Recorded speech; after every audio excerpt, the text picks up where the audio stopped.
पप्पू यादव नहीं कह रहे हैं, बल्कि मैं आपको कहना चाहता हूं कि अभी जितने भी छोटे छोटे दल हैं जो समाजवादी विचारधारा से ताल्लुक़ रखते हैं, ये सारे लोग के जो नेता हैं वो चाहते हैं कि मांझी जी के नेतृत्व में एक नया बिहार का निर्माण किया जाए। ये चाहते हैं, बहुत कम ज्ञान है उसको, हम तो यही कहेंगे कि जब महागठबंधन के जो सबसे बड़े घटक दल हैं वो राजद है और उसके बाद राष्ट्रीय पार्टी है कांग्रेस है, उनके लोग कोई नहीं बोल रहे हैं। ये लोग तो मांझी जी के सहारे ही रहते थे, मांझी जी के साथ चलते थे कि बन जाए। तो आज मांझी जी को क्या नहीं कहता है कि अंडा से खावे बच्चा। महागठबंधन में आपको याद होगा एक समय था जब मांझी जी, उपेंद्र कुशवाहा और मुकेश सहनी एक तरफ थे और कांग्रेस और राजद एक तरफ। अगर मांझी चले जाते हैं तो मुकेश सहनी वापस उसी जगह पहुंच जाते हैं जहां मांझी जी और सभी को होना चाहिए। तो पावर तो इक्वली डिस्ट्रीब्यूट हो गया।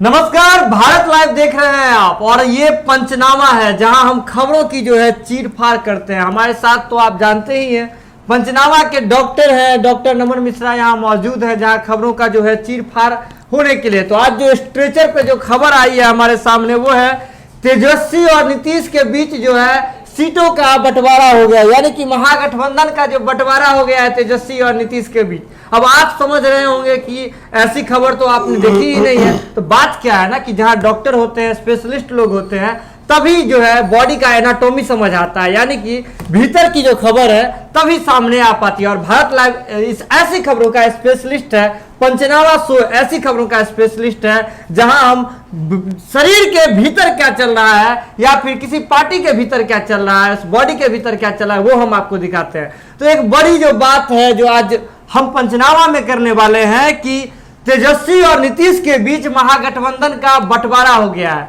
और ये बंटवारा कैसे हुआ है इसके बारे में नमन मिश्रा आपको बताएंगे। लेकिन एक जो हम थोड़ा सा और आपको ब्रीफ कर देते हैं, हल्का हिंट दे देते हैं। डॉक्टर के पास जाने से पहले हम कंपाउंडर है, कंपाउंडर जो थोड़ा लिखा पढ़ी करता है, तो उसी घर में हम आपको बता दें कि एक तरफ मांझी ने जो है मुकेश सहनी को ललकार दिया है, यानी कि दोनों जो खेमे में है बयानबाजी तेज हो गई है। जब मांझी बाहर गए जैसे ही महागठबंधन से, हालांकि भारत लाइव की टीम तो कब से कह रही है कि मांझी गठबंधन में नहीं है और इसका जो सबूत भी लगा हुआ है भारत लाइव के। जो वीडियो आप देख रहे हैं ये नवंबर का पिछले साल का है जी। और तभी मैं बार बार बोल रहा, मैं आपको बोलता था कि मैंने तो पहले ही बता दिया था और अब तो प्रूफ भी मिल गया। किसी कारण से वो वीडियो हमें मिल गया खोजबीन करने पे, अब आप देख भी सकते हैं। 2019 की वीडियो थी जिसके दौरान हमने ही चैलेंज कर दिया था कि महागठबंधन में जो है मांझी नहीं है, यानी कि पहले ही यहाँ की भविष्यवाणी हमेशा से सत्य होती आ रही है। खैर आज पंचनामा है और पंचनामा में जब आप बोलना ही शुरू कर चुके हैं तो डॉक्टर साहब थोड़ा सा जो है इस एनाटॉमी को भी सुलझा दीजिए, इस रहस्य को भी सुलझा दीजिए कि मांझी और जो मुकेश सहनी के बीच जो बात आ रही है, तकरार की बात आ रही है। गणेश चतुर्थी चल रही है, इसके बाद जो तकरार फिर से शुरू हो गए हैं। अगर कहे तो तकरार का दोनों तलखी का जो है दोनों पार्टियों के बीच जो है बयानों की तलखी का जो है श्री गणेश हो चुका है। तो कैसे क्या हो रहा है इसके भीतर का जो बात है, क्या बात है? देखिए बड़ी बात यहाँ ये है कि मांझी जी ने एक अंग्रेजी में शब्द है जी, व्यक्ति अगर मरने वाला हो और उस मरने के और जीने के बीच में एक टर्म आता है परगेटरी, लिम्बो, उस लिम्बो में चला जाता है और वहाँ से वो समझ में नहीं आता कि वो नरक में जाएगा, स्वर्ग में जाएगा, कहाँ जाएगा। मांझी ने खुद से अपने आप को पॉलिटिकल लिम्बो में डाल दिया है जी। वो कहाँ जाएंगे, एनडीए में या तीसरे मोर्चे में या कहाँ, ये स्पष्ट नहीं हो पा रहा है जी। इनके प्रदेश अध्यक्ष BL बेशंत्री हैं जी, जिन्होंने बहुत सारे बयान आज जारी किए हैं। हमें भी बयान भेजा गया था। हमारे यहाँ स्टूडियो में आज रैप सेशन चल रहा था, नए यंग रैपर्स आए हैं जिनको देखने का आपको कल मौका मिलेगा। कल का पंचनामा प्लीज़ जरूर देखिएगा, ये मेरा आग्रह है। राजनीतिक पंचनामा नहीं है, बहुत इंपॉर्टेंट है। तो उस दौरान हमें वो खबर आई, हमने उस खबर को ब्रेकिंग में नहीं चलाया क्योंकि हम व्यस्त थे जी। और वो खबर इतनी बड़ी हो गई कि अंदर से खबरों का जो तूफान होता है ना, वो आते आते यहाँ पहुँच गया कि मांझी जी के future course of actions decide करने वाला है जी। साथ ही साथ महागठबंधन में आपको याद होगा एक समय था जब मांझी जी, उपेंद्र कुशवाहा और मुकेश सहनी एक तरफ थे और कांग्रेस और राजद एक तरफ थी जी। बिल्कुल इन दो अलग अलग धुरियों में महागठबंधन का पावर डिवीजन हो गया था जी। और ये तीन चाहते थे कि जल्दी से जल्दी कोऑर्डिनेशन कमेटी बने ताकि इनको इस तरफ आने का मौका मिले सारे दलों को, और एक कंबाइंड टीम हो जहाँ पावर डिस्ट्रीब्यूशन इवेनली हो। ऐसा हुआ नहीं जी। और मांझी जी के अल्टीमेटम खत्म होते जी। गए। मांझी जी, मैं बता दूं आपको कि बाहर जाने का अल्टीमेटम नहीं दे रहे थे जी, वो अंदर आने का अल्टीमेटम बार बार दे रहे थे। ये समझ ही नहीं पा रहा था जी। कोई। उनका कहना था कि आप जल्दी डिसीजन लिए ताकि मैं आ जाऊं महागठबंधन में, मैं तो बाहर हूँ। जी जी। और अंततः हुआ कि वो बाहर नहीं गए, वो बस अब वो कह भीतर चुके हैं नहीं कि आ हाँ पाए। वो भीतर नहीं आएंगे। जी। उन्होंने कह दिया कि हम भीतर नहीं आएंगे, महागठबंधन के हम बाहर ही हैं। जी। और पावर डिवीजन की बात आप कर रहे थे जी, कि बिल्कुल। नीतीश और तेजस्वी में कैसे सीट बट सकता है, नीतीश और तेजस्वी में कैसे महागठबंधन बट सकता है। जी। बट गया है। कांग्रेस के अच्छे खासे नेताओं को, आज आपने कांग्रेस का एक बयान देखा होगा, जी। कांग्रेस ने दावा किया कि किसी भी विधायक का टिकट नहीं काटा जाएगा। जी। जो लोग पिछले बार टिकट के लिए इच्छुक थे और किसी कारण से उनकी सीट नहीं आई थी नीतीश जी के सीटों पर, जी। जहाँ से जदयू लड़ गई, वहां से गठबंधन था उनका, उनको भी टिकट दी जाएगी। जी। और ये दावा साबित करता है कि कांग्रेस एक बड़ा टूट को रोकना चाहती है। जी। उनके विधायक भागने वाले हैं कहीं, इसीलिए वो रोकना चाहते हैं कि टिकट नहीं काटेंगे आपका। जी। और ये साबित करता है कि नीतीश कुमार के टच में है जदयू के नेता, एमएलए, विधायक, जी। और वो अशोक चौधरी के माध्यम से ही हो सकता है। जी। और ऐसी स्थिति में आप समझिए कि ये स्पष्ट तो हो जाता है कि कांग्रेस का एक बड़ा हिस्सा नीतीश के साथ है। जी। तो एक तरह से तो कांग्रेस आधी डिवाइड हो गई है ना। जी। जी, बिल्कुल। आधी तरफ में कांग्रेस तेजस्वी के साथ और आधी नीतीश के साथ है। इसके अलावा तीन दल जो हैं, जी। आप देखिएगा, मांझी जी, वीआईपी और कहीं ना कहीं रालोसपा, जी। ये तीनों दल यूनिफॉर्मली तैयारी कर रहे थे कि अगर इनको सीटें दे दी जाए तो ये आपस में भी समझौता कर लेंगे। जी। सीट्स नहीं मिला जी, बिल्कुल। और कोऑर्डिनेशन कमेटी भी नहीं बनी। जी। तो इसमें भी आपने देख लिया कि तुरंत टूट हुई। जी। मांझी जी ने ये जरूर कहा था कि नागनाथ और सापनाथ है, एनडीए और महागठबंधन दोनों ने मुझसे छल किया है, जी। लेकिन देखिए वो वापस फिर एनडीए में जाने की ही तैयारी कर रहे हैं। जी।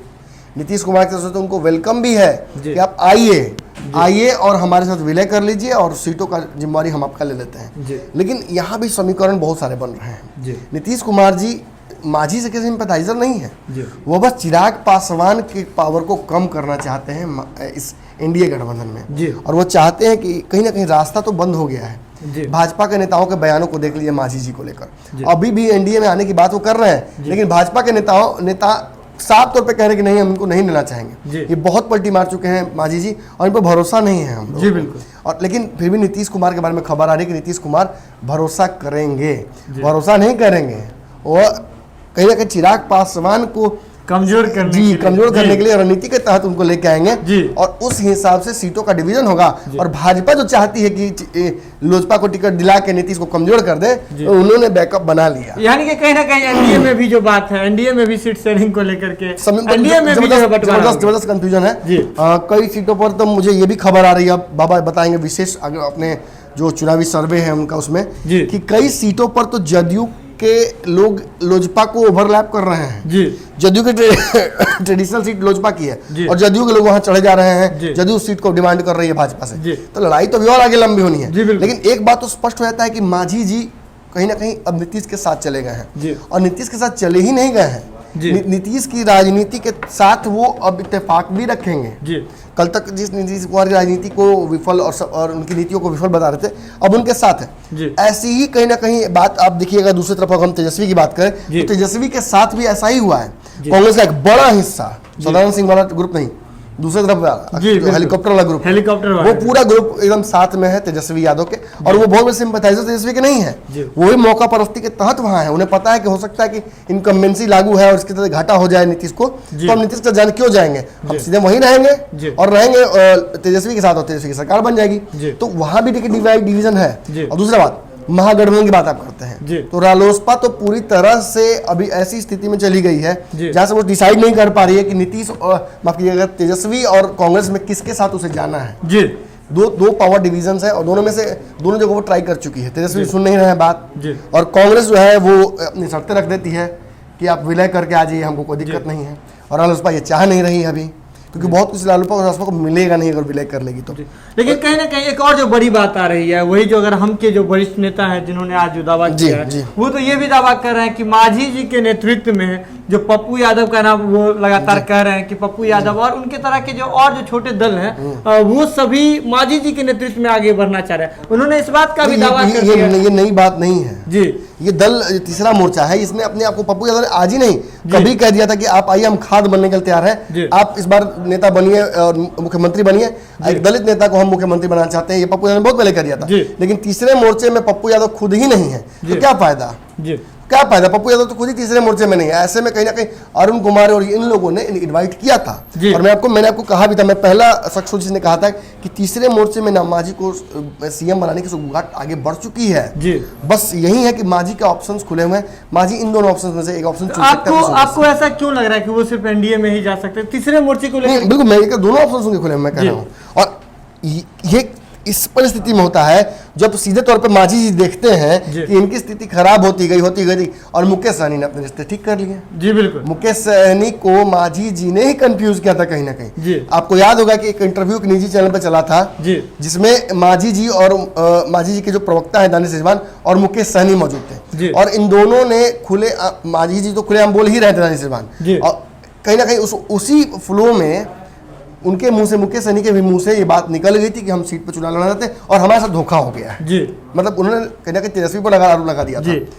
उस परिस्थिति के बाद से मांझी और मुकेश सहनी दोनों उदंड घोषित कर दिए गए थे, क्लास के बाहर बिठा दिया गया था मॉनिटर के द्वारा। मॉनिटर कौन? तेजस्वी यादव। अब इस परिस्थिति में एक बार उदंड हो जाने के बाद आपको शिक्षक के मन में अपने भावना बनाना, अच्छा, वो नहीं संभव था। लेकिन कहीं ना कहीं मुकेश सहनी की राजनीतिक कूटनीति ये इतनी स्ट्रांग रही इसे पिछले 6 महीने में कि उन्होंने 100% अपना समर्थन तेजस्वी को दिया, और ये भी कहा कि तेजस्वी को सीएम बनाना ही हमारा मकसद है। तो ये साबित करता है ना, जो पावर डिवीजन हुआ वो कहीं ना कहीं एक तरफ अगर मांझी चले जाते हैं तो मुकेश सहनी वापस उसी जगह पहुंच जाते हैं जहां मांझी जी और सभी को होना चाहिए, तो पावर तो इक्वली डिस्ट्रीब्यूट हो गया। लेकिन मांझी जी की जो पार्टी की अगर हम की बात करें, उसके जो वरिष्ठ नेता हैं जो आज जो बयान दे रहे हैं, जो वो लगातार ये भी बात कर रहे हैं कि जो उनके बारे में, मुकेश सहनी के बारे में बातचीत कर रहे हैं वो कि मुकेश सहनी जो है अभी राजनीति में बहुत कच्चे हैं जी, ऐसा वो आरोप लगा रहे हैं। लेकिन आप राजनीति में अगर मुकेश सहनी कच्चे होते हैं जी तो मुकेश सहनी आज महागठबंधन के बाहर होते हैं और मांझी जी अंदर होते हैं जी।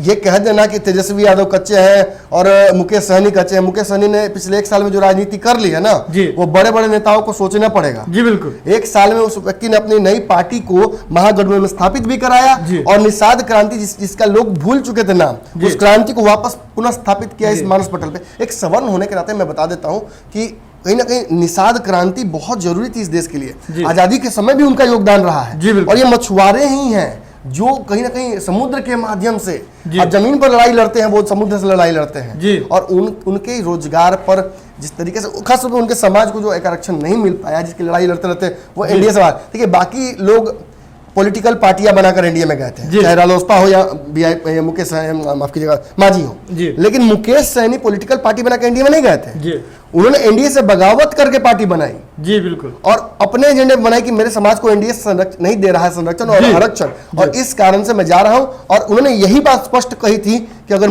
तेजस्वी भी नहीं देंगे हमको आरक्षण तो इसका भी विकल्प हम खोज के लाएंगे। इसलिए तो पार्टी बनाए हैं कि हम तेजस्वी के खिलाफ भी जाएंगे जिस दिन आवश्यकता पड़ेगी। लेकिन फिलहाल लालू यादव में आस्था है और लालू यादव ही सबको नया सामाजिक न्याय का रास्ता दिखाते हैं, और कुछ लोगों को आवाज दिया है उन्होंने, तो हमें भी आवाज वही देंगे। तो आप समझ लीजिए कहीं ना कहीं नीतीश और तेजस्वी के बीच में महागठबंधन डिवाइड हो चुका है, और ये डिवीजन कांग्रेस के लेवल पर भी चला गया है। तो आगे चल के आप देख सकते हैं कि और भी, अब मांझी जी की पार्टी भी है, उसके भी आपको बता दूं मैं, कई सूत्र मेरे कंफर्म कर रहे हैं मांझी जी की पार्टी के लोग बेचैन हैं। कई प्रदेश अध्यक्ष उनके, कई प्रदेश अध्यक्ष, बता सुनिएगा ध्यान से, तेजस्वी में आस्था दिखाते हैं और वो छोड़कर रातों रात चले जाएंगे, एक अच्छा खासा हिस्सा है। तो अभी नीतीश के भरोसे नहीं रह सकते हैं आप, और नीतीश कुमार ने कोई ऐसी ठोस गारंटी भी नहीं दी है मांझी जी को कि आपको चुनाव लड़ाया ही जाएगा, आपके जिला अध्यक्षों को इंक्लूड कर ही लिया जाएगा। इस पार्टी का तो पॉलिटिकल साइन भी छीन लिया गया टेलीफोन।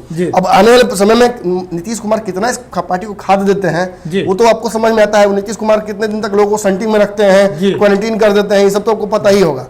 तो उस हिसाब से तेजस्वी का भी सिक्का फिलहाल इस डिवीजन में, पावर डिवीजन मार्केट में भारी लग रहा है, और मुकेश सहनी का वहां होना तेजस्वी के साथ, और ये साबित करता है, और आज जो बयान दिया है बेसंतरी जी ने ना, प्रदेश अध्यक्ष ने, ये साबित करता है कि ये कहना कि मुकेश सहनी की राजनीति मांझी जी की वजह से रही, तो मांझी जी जब हमारे बाबा ने भी मुकेश सहनी जी के ऑफिस में जब अचानक से छापा मारा था, उस दौरान अगर आप जो राजनीति की बात करें 1 साल के भीतर, तो वो डिजिटल चुनाव को लेकर के भी चाक चौबंद व्यवस्था में दिखे, और बाबा जो है वहाँ उनकी व्यवस्था से जो है बाबा भी हतप्रभ रह गए थे कि किस तरह से एक राजनीति में अगर कहें नया आया हुआ व्यक्ति अगर बात करें इस ढंग से देखिए, मैं बता दूं आपको कि महागठबंधन के लिए 2019 का चुनाव बहुत बढ़िया नहीं था जी। कुछ कलेक्टिव डिसीजंस गलत दिए गए थे जिसकी वजह से घाटा हुआ। बाबा तो बार बार ये बात कह रहे थे कि बिना एजेंडा का चुनाव लड़ रहे हैं आप लोग, हार जाइएगा। और बाबा की बात किसी ने नहीं सुनी, अंत में वही हार गए। जी बिल्कुल। हमने भी कई भविष्यवाणियां की थी लेकिन महागठबंधन के लोगों ने सुना नहीं जी। तो खैर इस बार मैं बता दूं आपको कि जीतन मांझी के बाहर होने की वजह से महागठबंधन मजबूत हो गया। जी। वो एक अनस्टेबल पिलर जो होता है मकान में जी। वो अगर हट भी जाए ना तो तीन पिलर्स मकान को संभाल सकते हैं, लेकिन वो अनस्टेबल पिलर बहुत कमजोर कर देता है रहते रहते। और मैं मांझी जी को व्यक्तिगत उनकी राजनीति पर सवाल नहीं खड़े कर रहा हूँ, लेकिन एक बात बताता हूँ कि राजनीतिक अपरिपक्वता तो उनके डिसीजंस में कई दिखी है, बेचैनी दिखी है, वो लालच दिखी है राजनीतिक तौर पर, जो कि सीटें ज़्यादा एक्वायर कर लेना, बड़बोलापन दिखाना, ये सारी चीज़ें घाटा देती हैं किसी पॉलिटिकल पार्टी को, खासतौर पे अलायंसेस में। और ऐसे अलायंस में जब कहीं ना कहीं आपको स्पष्टता नहीं दिख रही है कि नीतीश कुमार क्या करेंगे, क्या मौका देंगे आपको, ऐसे में आपने हो सकता है कि कट योर फुट वाला डिसीजन ले लिया है, खुद से अपना पैर काट लिया हो। अब इस परिस्थिति में मांझी जी ये तो नहीं कह सकते हैं, ये कहने के ना तो उनको अधिकार है और ना ही कि मुकेश सहनी की राजनीति कमजोर हो जाएगी या मुकेश सहनी की राजनीति को उन्होंने शुरू किया है। मुकेश सहनी अपने एजेंडा पर राजनीति करने आए थे। हाँ, एक बात जरूर है कि जब मांझी जी अकेले हो गए थे महागठबंधन में तो मुकेश सहनी का उनको साथ मिला था, हमेशा सम्मान दिया है और इस सम्मान कहीं ना कहीं कहा जा सकता है कि कर्ज नहीं चुका पाए मांझी जी। तो अभी जो है आप ये देख रहे थे कि किस तरह से मांझी जी को लेकर के जो है महागठबंधन और जेडीयू, माफ कीजिएगा, तेजस्वी और नीतीश के बीच में जो है महागठबंधन का बंटवारा हो गया, ये देख रहे थे। लेकिन एक और जो बड़ी बात है जो आप अगले पंचनामा में आप देखेंगे कि एनडीए के भीतर भी जो है किस तरह से मांझी जी को लेकर के और चिराग पासवान को लेकर के क्या स्थिति बनी हुई है। एनडीए के भीतर भी जो है नीतीश और भाजपा के बीच भी बंटवारा हो गया है, ये बड़ी बात हम आपको बताएंगे, लेकिन इसके लिए आपको अगले पंचनामा का इंतजार करना होगा। लेकिन इस बीच जो एक बड़ी बात हम कहना चाह रहे थे कि बिहार के युवा रैपर्स बहुत सारे हैं जो अंडरग्राउंड में आकर के करते हैं, लेकिन उनको जो है कुछ झलक देख लीजिए, कुछ झलक देख लीजिए। जी बिल्कुल, कुछ झलक जो है हम कहेंगे कि हमारे वीडियो एडिटर जो है इसके लास्ट में कुछ झलक जो है आने वाले शो का जो है प्रोमो जरूर लगा दें। तो खबरों का सिलसिला लगातार भारत लाइव पर जारी रहता है, बिना मिलावट की खबरों के लिए आप लगातार देखते रहिए भारत लाइव। तब तक के लिए दीजिए इजाजत, डॉक्टर नमन मिश्रा और कंपाउंडर सुमन सौरभ को दीजिए इजाजत, नमस्कार। बीट सुना लगा मुझे, शादी में हूँ आया मैं, तू भी चल नाच ले, बाराती संग लाया मैं, सहनाई बजे बजे साथ में ये ढम ढम, संग से तू पेशा दूल्हे का हूँ ताया मैं। अजीब आदमी में लेबल वाले गाने लिखूं पीछे मेरे लेबल वाला, मधुबाला मेरी मुंह बोली पत्नी में पति किसी और का, पर फिर भी तू मेरा साला। ये रैप सीन यहाँ रैपरों की कमी नहीं, ये आंसू झूठे आंखों में किसी के नमी नहीं, हकीकत थोड़ी कड़वी लगेगी पर आप मेरे अपने, ये बात मुझे जमी नहीं मुझे आसमान चाहिए, सीन में यहाँ थोड़ा तापमान चाहिए। रैपर बिहार से हम लइका बिहारी हिप हॉप से अब आप जान जाइए। कभी कभी मैं काफी बातें बिना बातों के ही बोलता हूँ, बोलते ही जाता हूँ, कहीं को घूमूं कहीं और से मैं लौटूं, कहीं और को मैं जाता वहीं आ जाता हूँ। काफी दफा मुझे रोकना वो चाहे मुझे टोकना, जो चाहे बात उनको बताता हूँ। कभी ना रुकूंगा मैं, कभी ना झुकूंगा मैं, खुद का हूँ खाता, तेरे बाप का नहीं खाता हूँ। निकल बढ़ाएं अपना कदम सक्सेस की ओर शिखर करियर इंस्टीट्यूट के साथ। शिखर करियर इंस्टीट्यूट पूर्वी भारत में एकमात्र कोचिंग संस्थान जो एक्सक्लूसिवली है मेडिकल एंट्रेंस एग्जाम के लिए।